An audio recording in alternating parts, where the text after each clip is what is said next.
Dari lanjutan La Liga, Girona keluar dari zona merah setelah menang 1-2 atas Real Sociedad. Sempat tertinggal dari Gonzalo Guedes menit 35.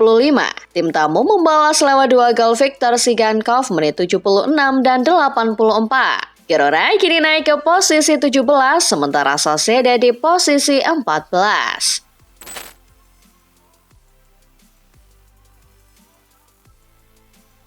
Pindah ke Italia, Lecce menjauh dari zona degradasi usai menang tipis 1-0 saat menjamu Pisa. Gol sematawayang Lecce dibuat Nicolas Tulik menit 72. Hasil ini antarkan Lecce ke posisi 13, sedangkan Pisa masih di posisi 18.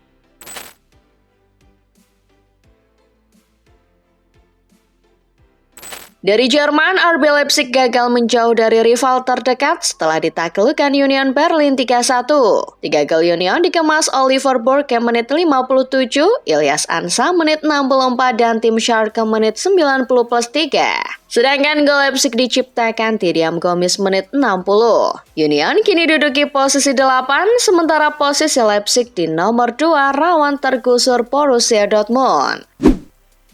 Kita masuk ke berita dari Inggris. Setelah tak dibawa saat menghadapi Inter Milan, Mohamed Salah akhirnya kembali dipanggil untuk kelanjutan Premier League. Dilansir dari Tribal Football, Liverpool memanggil kembali Salah ke dalam skuad untuk laga versus Brighton. Arne Slot mengaku sudah melakukan pembicaraan dengan Salah dan hasilnya menunjukkan positif. Untuk itu, Slot memutuskan kembali memasukkannya ke daftar pemain. Pemanggilan ini dinilai sebagai cara meredam situasi atas wawancara Salah yang viral beberapa waktu lalu. Manchester United kemungkinan menunda kembalinya Benjamin Sesko setelah sang pemain dilaporkan alami masalah pencernaan. Mengutip The Sun, Sesko belum bisa turun lapangan akibat keracunan makanan. Padahal sang pemain sudah sempat ikut latihan. Dengan begitu, bomber asal Slovenia itu diragukan tampil saat menghadapi Bournemouth. Kondisi ini cukup disayangkan Ruben Amorim mengingat Sesko lama dinantikan untuk kembali membantu tim. Sesko baru bisa bermain melawan Aston Villa karena cedera lututnya sudah pulih. Masih soal setan merah, Santer dirumorkan mulai mendekati Sergio Ramos. Direksi MU tampaknya memilih jalan lain. Menurut ESPN, petinggi MU tidak cukup tertarik mendatangkan Ramos meski bek veteran Spanyol itu berstatus tanpa klub dan tengah mencari klub baru. Omar Berada menjelaskan MU tidak sedang membuka pembicaraan dengan Ramos dan fokus klub kini adalah mencari pemain muda. Bukan hanya soal usia, MU kini memprioritaskan memperkuat lini tengah dan sayap daripada bek. Demi memuluskan misi raih kuota Liga Champions, Crystal Palace membidik pemain muda berpengaruh dari Tottenham Hotspur. Melaporkan dari Goal, Palace tengah mempertimbangkan meminjam Brennan Johnson di bursa musim dingin Januari. Langkah ini sesuai dengan permintaan Oliver Glasner memperkuat lini serang mereka dalam mengejar tiket Liga Champions musim depan. Brennan sendiri kini kehilangan kesempatan main reguler di Spurs dan terbuka untuk menyingkir sebentar demi menit bermain.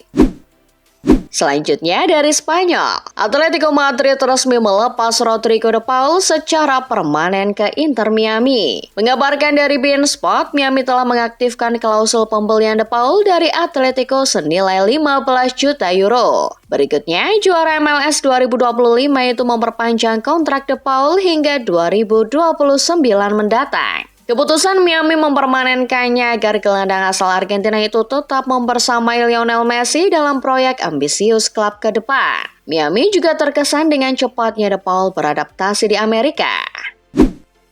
Setelah dituduh terlibat dalam dugaan penipuan di Peru, Andres Iniesta akhirnya bisa bernapas lega. Dilansir dari Mundo Deportivo, Iniesta dinyatakan bebas dari tuduhan penipuan oleh Kejaksaan Peru terkait kasus senilai 500.000 euro. Sebelumnya, ex-gelandang Barcelona itu terseret karena perusahaan miliknya menjanjikan investor terlibat dalam acara olahraga dan musik skala besar. Namun setelah diselidiki, tidak ditemukan bukti keterlibatan Iniesta. Namanya hanya digunakan untuk mengelabui investor oleh oknum tak bertanggung jawab. Florentino Perez rupanya menemukan seorang pemain Manchester City yang membuatnya naksir dan ingin memboyongnya. Mengutip Vikayas, Perez dilaporkan tertarik menggait Jeremy Doku ke Santiago Bernabeu. Ketertarikan itu muncul saat Perez mengamati penampilan Doku saat melawan Real Madrid. Sang presiden pun memasukkan pemain asal Belgia itu dalam rencana transfer ke depan. Kendati begitu, City disinyalir tak berpikir membuka negosiasi untuk Doku sekalipun itu dengan Madrid. Dari Spanyol, kita main ke Italia. Tether yang merupakan perusahaan besar kripto kini dikabarkan berhasrat menguasai saham mayoritas Juventus. Menurut Football Italia, Tether mengajukan tawaran senilai 1,1 miliar euro untuk membeli 65,4% saham mayoritas yang dimiliki Exor. Sebelumnya, Tether sudah memiliki lebih dari 10% saham Bianconeri dan sekarang berencana menguasai semuanya. CEO Tether menekankan komitmen jangka panjangnya pada klub. Namun keluarga Agnelli sebagai pemilik Exor menegaskan Juve tidak untuk dijual. Mengamati Manchester United yang masih saja ragu memperpanjang kontrak Casemiro, dua klub Italia ini mulai tunjukkan tanda berminat. Melaporkan dari Foot Italia, AS Roma dan Juventus dikabarkan akan maju memboyongnya sebagai agen bebas tahun depan. Keduanya sama-sama punya plan untuk gelandang senior Brasil itu. Gianpiero Gasperini membutuh sosok berpengalaman untuk mengomando Roma di lini tengah. Sementara Luciano Spalletti membidik Casemiro gantikan Kevin Thuram yang berpeluang pergi. Como baru membagikan hasil perhitungan keseluruhan dari tahun pembukuan musim 2024-2025.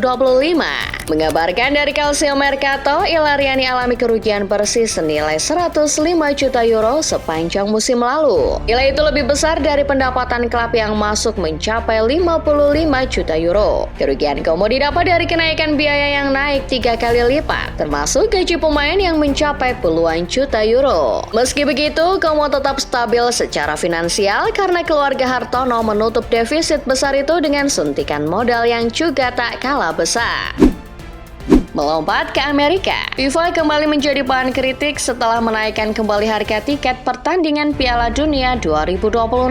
Dilansir dari El Equipe, kenaikan harga yang dilakukan oleh FIFA dilaporkan mencapai 3 kali lipat dari sebelumnya. Sebagai contoh, harga tiket paling murah selama fase grup dibanderol 11,6 juta rupiah. Sementara tiket final melonjak tinggi hingga dipatok 144,5 juta rupiah. Hal ini memicu gelombang desakan dari kelompok supporter di penjuru dunia yang terbebani dengan harga tiket yang selangit. Kembali ke Asia Tenggara, Timnas Indonesia U22 gagal mencapai semifinal SEA Games 2025 meski menang 3-1 atas Myanmar. Menurut CNN Indonesia, kondisi ini mengulang catatan buruk tak lolos fase grup yang terakhir kali terjadi pada 2009. Kegagalan Garuda Muda di Thailand memutus rekor lolos semifinal selama 14 tahun terakhir dan membuat tim tak mampu lanjut ke babak berikutnya karena kalah produktivitas gol. Kegagalan lolos ke semifinal SEA Games jadi pukulan telak bagi Timnas Indonesia. Terlebih Garuda Muda berstatus sebagai juara bertahan dan punya sejumlah pemain yang berpengalaman di level senior. Rekor buruk ini memaksa Coach Indra untuk pasang badan. Ia meminta maaf atas kegagalan skuad Garuda di Thailand. Sementara itu, salah satu dari 4 calon lawan timnas senior di FIFA Series 2026 sudah dibocorkan oleh Arya Sinulinga dalam sebuah podcast. Mengutip suara.com, Exco PSSI itu menyebut salah satu lawan Indonesia nantinya adalah negara yang menduduki ranking 75 dunia. Bila ditelusuri, negara yang dimaksud tersebut adalah Finlandia. Selain membocorkan Finlandia, Arya menyebut 2 lawan lainnya punya peringkat di bawah Indonesia. Sedangkan satu lain dipastikan lebih kuat secara ranking dan kualitas. Setelah Real Betis, Stuttgart tak mau ketinggalan dalam mengejar talenta muda Real Madrid Gonzalo Garcia. Dilansir Madrid Universal, Stuttgart menikmati kesuksesan yang belum pernah terjadi sebelumnya dengan mendatangkan Sharma Andres dari Real Madrid musim panas lalu. Kini, mereka ingin mengulanginya dengan mendatangkan Garcia pada Januari mendatang. Garcia memenuhi kriteria penyerang yang dicari Stuttgart. Klub Bundesliga tersebut bahkan telah melakukan pembicaraan dengan pihak-pihak terkait mengenai potensi transfer Garcia. Dari Barcelona, pihak klub baru saja memberi update tentang proses pemulihan Gavi. Dilansir Football Espana, sebelumnya Gavi mengalami cedera lutut yang cukup parah pada Agustus. Semenjak itu, ia belum pernah tampil dengan seragam Barcelona lagi musim ini. Namun, kabar baiknya pemulihan Gavi berjalan dengan baik. Ia mengikuti langkah-langkah pemulihan dengan teratur. Semuanya sesuai dengan tenggat waktu yang ditetapkan untuk pemulihan. Jika semuanya berjalan lancar, ia dapat kembali beraksi pada bulan Februari. Dari Spanyol, kita bergeser ke Inggris untuk membahas West Ham United yang kabarnya sedang memantau striker anyar dari Serie A. Dilansir Offside, striker yang dimaksud adalah milik Lazio, Tati Castellanos. Menurut laporan, Lazio terbuka untuk menjual sang pemain demi mengumpulkan pundi-pundi uang. Dan West Ham membutuhkan suntikan tenaga di lini depan untuk paruh kedua musim 2025-2026. The Hammers kabarnya akan bergerak pada Januari mendatang. Lazio mematok 30 juta euro jika West Ham benar-benar serius menggait Castellanos.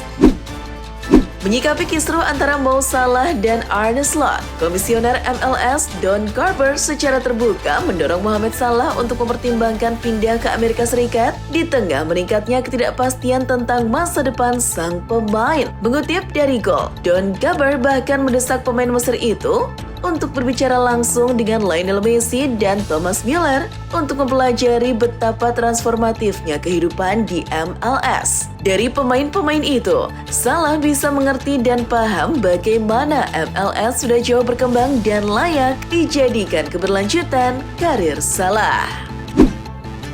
Terbang ke Italia, ada Inter Milan yang memberikan update tentang kondisi cedera Francesco Acerbi dan Hakan Calhanoglu. Dilansir Football Italia, Inter telah mengkonfirmasi bahwa Acerbi mengalami cedera otot paha kanan. Ia akan absen selama kurang lebih 1 bulan, sedangkan Calhanoglu hanya mengalami masalah kebugaran saja. Tak ada masalah dengan kakinya. Pemain asal Turki itu hanya butuh istirahat saja. Meskipun demikian, Calhanoglu diperkirakan masih akan absen pada pertandingan Serie A berikutnya melawan Genoa.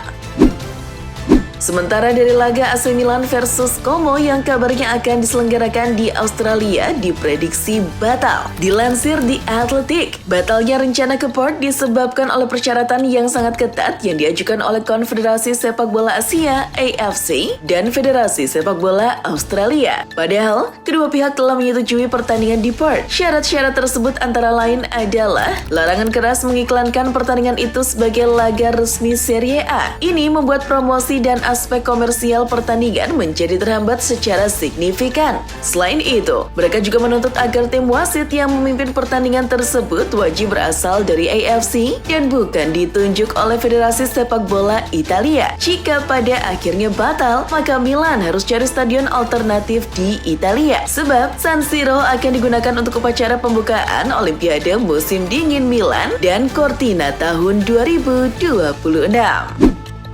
Bergeser ke Amerika Serikat, kabarnya Inter Miami masih jadi destinasi potensial bagi Sergio Ramos. Dilansir Sport Illustrated, Inter Miami memang sedang ingin menambah pemain bintang lagi musim depan. Menambahkan Ramos akan mempersiapkan Miami untuk kesuksesan yang lebih besar di tahun 2026. Dia akan menjadi pemimpin tak terbantahkan di lini pertahanan klub bernuansa pink itu. Potensi bagi Ramos untuk kembali bekerja sama dengan Lionel Messi untuk kedua kalinya dalam karirnya di salah satu tim terkuat di Amerika Utara sangat nyata. Ngomong-ngomong soal Lionel Messi, India kabarnya telah membangun patung Lionel Messi di kota Kolkata. Dilansir BBC, patung Messi ini dirakit selama 27 hari oleh 45 kru dan konon memiliki tinggi 70 kaki. Patung tersebut kabarnya akan jadi patung pesepak bola tertinggi di dunia. Messi akan meresmikan patung tersebut pada saat melakukan turnya ke India. Didampingi oleh rekan satu klubnya, Luis Suarez dan Rodrigo de Paul, peraih 8 kali Ballon d'Or ini akan meresmikan patung dirinya di Kolkata. Ada kabar buruk bagi proyek naturalisasi Timnas Indonesia yang masih akan terus berlanjut demi menjaga kualitas pemain di masa depan. Dilansir Dizzy Watch, Federasi Sepak Bola Jerman DFB dikabarkan ingin mengajukan proposal ke FIFA soal kompensasi ketika pemain memilih untuk mewakili negara lain setelah mewakili Jerman di level junior. Itu berarti, jika FIFA menyetujui proposal ini, maka suatu saat nanti Indonesia harus membayar sejumlah uang apabila menaturalisasi pemain keturunan Jerman. Saat ini yang berhubungan dengan Indonesia ada 3 pemain, yakni Laurin Ulrich, Reno Munz, dan Ethan Koller. Konon yang paling berpotensi direkrut adalah Laurin Ulrich. Masih soal pemain keturunan, ada Jay Itzes yang kabarnya semakin dekat dengan AC Milan. Pihak Milan sudah dikonfirmasi menginginkan Itzes. Bahkan, Milan sudah memantau sejak sebelum laga Sassuolo menghadapi Fiorentina. Itu berarti Milan sudah mengirim tim scouting untuk memantau Itzes sejak November. Namun, ada satu sosok yang bisa menggagalkan kepindahan Itzes ke Milan. Dilansir Bola Sport, dia adalah sang allenatore Massimiliano Allegri. Bagi Milan, Itzes adalah investasi jangka panjang, tapi Allegri tetap menginginkan bek berpengalaman. Agak tua, tapi tak apa. Yang penting punya pengalaman yang siap bekerja.